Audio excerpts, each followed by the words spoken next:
Hello guys, நான் Vishnu VJ.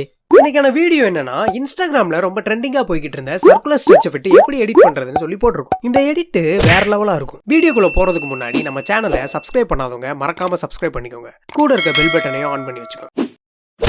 இந்த பிக்சரை நான் ஆன்லைன்ல இருந்து டவுன்லோட் பண்ணியிருக்கேன். இந்த பிக்சரை தான் எடிட் பண்ண போறேன். குவிக் செலெக்ஷன் டூலை யூஸ் பண்ணி செப்பரேட் பண்ணணும். ஆக்சுவலி என்ன பண்ண போறேன்னா, இந்த பிக்சர்ல இருந்து இந்த போர்ஷனை மட்டும் தனியாக எடுக்க போறேன். குவிக் செலெக்ஷன் டூலை யூஸ் பண்ணி அந்த இமேஜில் இருந்து அந்த ஹியூமனை மட்டும் தனியாக செப்பரேட் பண்ணி எடுக்க போகிறேன். இந்த ஆப்ஷனை பென் டூல்லையும் பண்ணலாம், பட் பென்னை விட குவிக் செலெக்ஷன் டூல் ரியலி ஃபாஸ்ட்டாக இருக்கும். கிராப் பண்ணும்போது எந்த ஒரு இடத்தையும் விடாமல் கரெக்டாக கிராப் பண்ணிக்கோங்க. கிராப் பண்ணி முடிச்சதுக்கப்புறம் அந்த இமேஜ் பார்க்க இப்படி தான் இருக்கும். இதுக்கப்புறம் எந்த இமேஜை பேக்ரவுண்டாக வைக்கணும்னு தோணுதோ அந்த இமேஜை எடுத்து பேக்ரவுண்டாக ப்ளேஸ் பண்ணிக்கோங்க.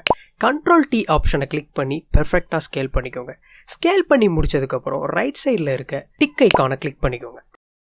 ரெக்டாங்கிள் மார்க்கெட் டூலை யூஸ் பண்ணி அந்த ஹியூமனோட சென்டரில் ஸ்ட்ரைட்டாக ஒரு பாக்ஸ் போட்டுக்கோங்க, கீழே வரைக்கும். பாக்ஸ் போட்டு முடிச்சதுக்கப்புறம் கண்ட்ரோல் ஜே கொடுத்து அந்த பாக்ஸோட காப்பியை எடுத்து ரைட் சைடு ப்ளேஸ் பண்ணிக்கோங்க. முன்னாடி பண்ண மாதிரியே அதே ப்ராசஸை யூஸ் பண்ணி இதோட காப்பியை எடுத்து ரைட் சைடு ப்ளேஸ் பண்ணிக்கோங்க. நம்ம ரைட் சைடு எடுத்து வச்சுருக்க 2 லைனோட லேயரையும் செலக்ட் பண்ணி மெர்ஜ் லேயர் ஆப்ஷன் கொடுத்து சிங்கிள் லேயராக கன்வெர்ட் பண்ணிக்கோங்க. நம்ம மெர்ஜ் பண்ணி வச்சுருக்க லேயரை எடுத்து செலக்ட் பண்ணி சென்டரில் வச்சுக்கோங்க. கண்ட்ரோல் டி ஆப்ஷனை கிளிக் பண்ணி ஹரிசாண்டலாகவும் வெர்டிக்கலாகவும் ஸ்கேல் பண்ணிக்கோங்க. இந்த லெஃப்ட் டு ரைட் ஸ்கேல் பண்ணுறதை மட்டும் ரொம்ப பெருசாக ஸ்கேல் பண்ணிக்கோங்க. நெக்ஸ்ட் கிராப் ஆப்ஷனை செலக்ட் பண்ணிக்கோங்க. சென்டர் ஆஃப் த இமேஜில் கிளிக் கொண்டு பண்ணிவிட்டு ரைட் சைடு இருக்க டிக் ஐக்கானை அமைக்கிக்கோங்க.